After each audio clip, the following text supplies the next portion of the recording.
जैसा कि मैं अपने पिछले वीडियो में बताया था कि मैं पितृदोष के बारे में बताऊंगा, और मैंने फेसबुक पर इसका एक लेख भी डाला है जिसमें मैंने मुख्य सावधानियां बता दिया है कि क्या क्या सावधानी बरतनी चाहिए। होता क्या है कि अब या तो हम जैसे पंडित जी लोगों के अज्ञान या किसी तरह के लालच धोखा या कोई और कारण पड़ जाए जिससे कि त्रुटियां कर देते हैं लोग जानबूझ करके। और मैं दूसरी बात यह भी बता दूं, न पितृदशा सोमा न पितृदोषा समा कश्चित अपिकुल घातकः। पितृदोष के समान और कोई भी दोष ऐसा नहीं है जो कुल घातक हो।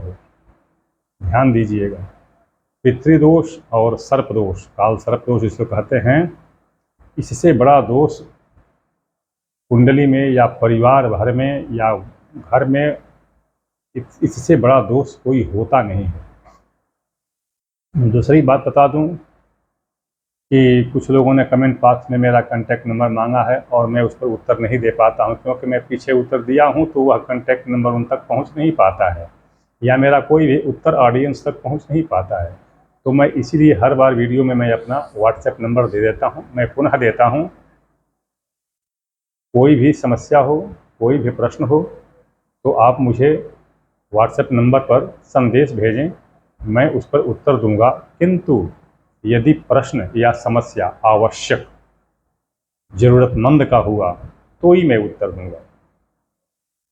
बाकी अगर कोई समय गुजारने के लिए या ऐसे सोचने के लिए कि पंडित जी खाली बैठे हैं बस इनको भेज दो ये तो उत्तर दे ही देंगे, तो ऐसे लोगों का उत्तर मैं नहीं देता हूँ। दूसरी बात कि मैं निःशुल्क सेवा नहीं करता। यदि जो भी व्यक्ति शुल्क देने में समर्थ हों, इच्छुक हों, वह तो संपर्क कर सकते हैं, अन्यथा मेरे से कोई अपेक्षा न रखें। अब आता हूं मैं पितृदोष पर। पितृदोष के बारे में मैं मुख्य बातों का उल्लेख अपने फेसबुक के लेख पर कर चुका हूं। मैं और अगली बातें मैं पितृदोष के बारे में बता रहा हूं। मान लीजिए कुंडली नहीं देख पाते हों या कुंडली में ग्रहों की स्थिति ठीक न हो या किसी तरह से कुंडली गलत हो, जैसे भी हो, मैं लक्षण बता दूं। यदि परिवार में निर्धनता, दरिद्रता, वैमनस्य, मनमुटाव, भेद उत्पन्न हो गया हो, परिवार में सदाचार, अविश्वास और व्यभिचार आदि के लक्षण आ गए हों, पत्नी, बेटी, बहू इत्यादि का आचरण या पारिवारिक व्यवहार सामंजस्यपूर्ण या परिवार के मुताबिक न हो।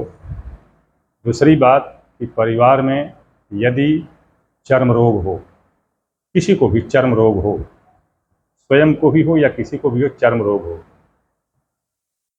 यदि ऐसे लक्षण या इनमें से कोई भी लक्षण परिवार में है तो वह निश्चित रूप से पितृदोष के कारण है और उस व्यक्ति को बिना विलंब किए पितृदोष शांति करानी चाहिए। पितृदोष शांति में अगर सावधानी न हो या अगर आपको अविश्वास हो या पंडित जी जो कराने वाले जो पुरोहित हैं अगर वो समर्थ, कुशल और विद्वान न हों तो मत कराएं, क्योंकि इसमें और भी दोष इसके कारण, और पितृदोष तो शांत नहीं ही होता है, और भी दोष लग जाते हैं जो उसके साथ मिलकर के विनाश कारक हो जाते हैं। मैं बता दूं आपको अब कुंडली के बारे में। यदि सूर्य, शनि, राहु तीनों में किसी तरह का संबंध हो, किसी तरह का संबंध हो, या तो एक दूसरे के साथ हों या एक दूसरे के घर में हों। राहु का तो खैर कोई घर नहीं होता है। मान लीजिए अगर राहु सूर्य के साथ हो गया, शनि सूर्य के साथ हो गया, शनि की दृष्टि राहु पर हो, या केतु राहु के साथ, केतु सूर्य के साथ हो गया, या सूर्य शनि की आमने सामने दृष्टि पड़ गई, तो निश्चित रूप से पितृदोष होता है।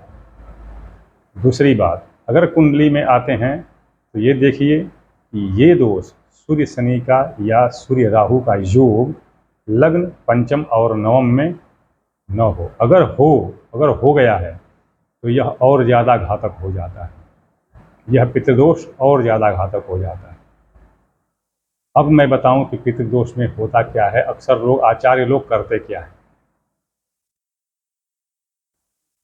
सर्वप्रथम पितृदोष में सबसे पहले पितृदोष में यम का आवाहन और पूजा अति आवश्यक है। सबसे पहले इसमें गणपति आदि देवताओं का आवाहन पूजन तो होता नहीं है। अब लोग करते हैं तो करें, मैं ये नहीं कहता हूँ कि न करें, क्योंकि देवताओं की सामर्थ्य और उनकी बुद्धि का आकलन मैं कैसे कर सकता हूँ, मेरे पास क्या सामर्थ्य। किंतु मान्यता और शास्त्र निर्देश के अनुसार पितृदोष शांति में गणपति आदि देवता की पूजा प्रारंभ में नहीं होती है। देखिए, जब हमारे पितर लोग जो हैं वह देव हैं, उनको देवत्व प्राप्त हो जाता है, उनको शक्तियाँ प्राप्त हो जाती हैं। वह लोग हमारे सुख दुख हमेशा हर तरह के प्रतिकूलता को देखते रहते हैं।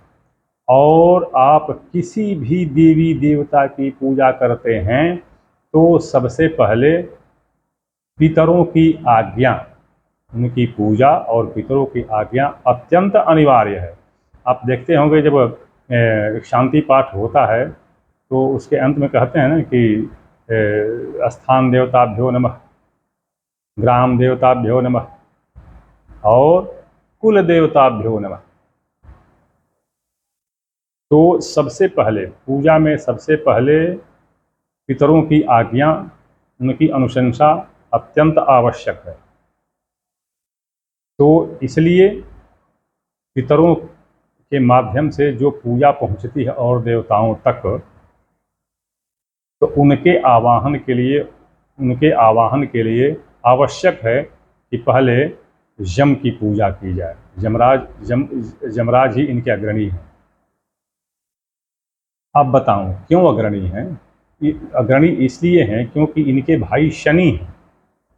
शनि और यम दोनों का बहुत ही विपरीत अवस्था में इनकी रहती है स्थिति और बहुत बड़ी शत्रुता है। मैं पहले भी बता चुका हूँ कि शनि और यम इन दोनों के कारण ही सूर्य कुष्ठ रोग से पीड़ित हुए थे, कुष्ठ रोग से पीड़ित हुए थे। सूर्य को कुष्ठ रोग हुआ था, आप जानते हैं। सूर्य के विग्रह की पूजा नहीं होती, अर्थात उनकी मूर्ति की पूजा नहीं होती है। उनके गोलाकार चक्र की पूजा होती है, क्योंकि उनका पैर कुष्ठ रोगी हो गया था। तो और इसीलिए पितर लोग जो हैं बड़े कष्ट में पड़ जाते हैं, क्योंकि उन्हीं लोग पर रहते हैं वो, तो पितर लोग बड़े कष्ट में पड़ जाते हैं। तो इसलिए सबसे पहले यम की पूजा, फिर उसके बाद उस लोक में रहने वाले हमारे समस्त पितरगणों की पूजा, और तब कोई पूजा अंत में अगर हो तो आवश्यक तो कर दें। तो इस तरह से पहले यम की पूजा। किंतु देख लीजिएगा आप लोग, जब आप पितृदोष की शांति कराते हैं तो वह सीधा एक बन चुकी है परंपरा कि गणपति आदि देवता का आवाहन कर देते हैं, गौरी गणपति की स्थापना कर देते हैं और फिर उनका आवाहन आचमन करके उनकी पूजा कर देते हैं। उसके बाद शेष पूजा प्रारंभ करते हैं, जो कि अत्यंत ही अनुचित है, साधु अभिज्ञा रहित है, लेकिन परंपरा पर चल चुकी है। और इसमें अगर आप कुछ बोलते हैं तो कहते हैं कि आप ही जानते हैं, हमेशा ऐसा ही होता है। तो मेरी अगर माने तब, मैं किसी को दबाव नहीं दे रहा हूँ, मेरी अगर माने तो कभी भी भूल करके भी आरंभ में गणपति आदि देवताओं की पूजा न करें, यमराज की पूजा करें, यम की पूजा करें, यम का आवाहन करें और उसके बाद पितरों की पूजा शुरू करें। मुख्य सावधानियां मैं पहले बता चुका हूँ। फेसबुक में आप देख लीजिएगा, फेसबुक पर मेरा पेज है, उस पर देख लीजिएगा।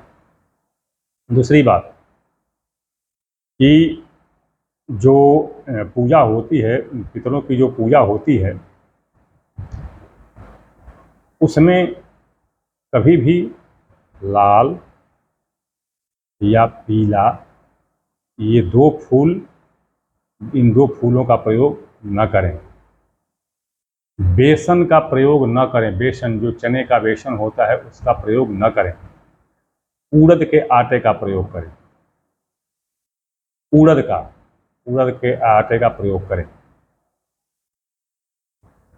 गेहूं का आटा नहीं चलेगा इसमें, गेहूं का आटा नहीं चलेगा इसमें। तीसरी बात कि जो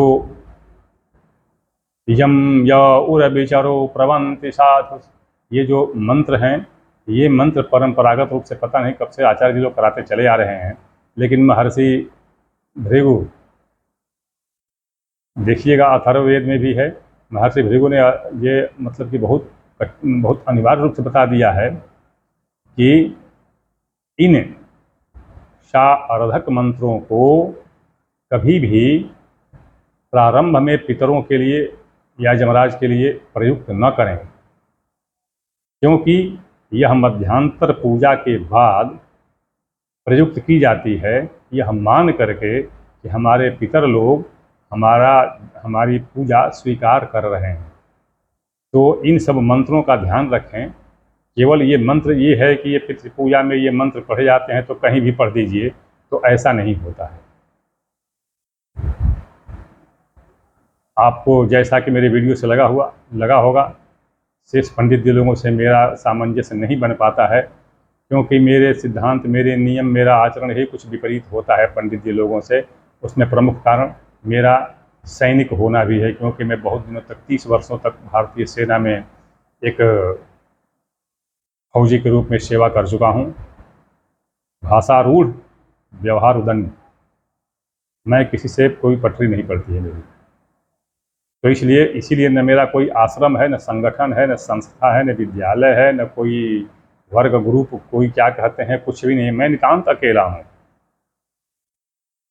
मैंने मंदिर 2 मंजिला बनवा दिया है अपने पैसे से, बिल्कुल घमंड है मुझे कि मैंने अपने पैसे से बनवाया। क्यों? क्योंकि मुझे माता जी ने प्रेरणा दी और सामर्थ्य दिया, तो मैंने बनवा दिया। और यहीं पर आते हैं लोग दूर दूर से, किसी का सर्पदोष, किसी का पितृदोष, किसी का घात दोष, किसी का पितृहंता योग, किसी का आत्महत्या योग, मतलब जो सब लोग आते रहते हैं और सबकी पूजा मैं यहाँ पर करता रहता हूँ। अभी पितृपक्ष में भी बहुत सारे लोगों ने ये किया है आने के लिए, तुम आइए, ठीक है, मैं कोई बात नहीं है, मैं पूजा कर देता हूँ। तो लेकिन इसमें कुछ एक पंडित जी लोग हैं, मैं बता दूं फिर आपको कि मुझे व्यावसायिक पंडित जी लोगों से कोई संपर्क नहीं होता है। मेरा साथ देने वाले जो विद्यालय हैं, महाविद्यालय हैं, संस्कृत विद्यालय, उनके प्राचार्य और उनके शिक्षकगण ही मेरा साथ देते हैं, और वो ही मेरी पूजा में शामिल होते हैं। मैं उन्हीं को बुलाता हूँ, क्योंकि वो पढ़ाने वाले हैं और वो व्याकरण, नव्य और साहित्य तीनों का अच्छा ज्ञान रखने वाले हैं। उनका उच्चारण और उनका नियम क्रम बहुत उचित होता है, तो इसलिए मैं उनको बुलाता हूँ, उन्हीं के साथ पूजा पाठ करता हूँ। तो तात्पर्य कहने का ये कि आप अपना जो बताया हूँ फेसबुक पर भी देख लीजिएगा, पाठ में मैंने बहुत सारी सावधानियाँ बताई हैं, और इसमें भी जो मैंने सावधानी बता दी उसको देख करके पूजा कराइए पितृदोष की।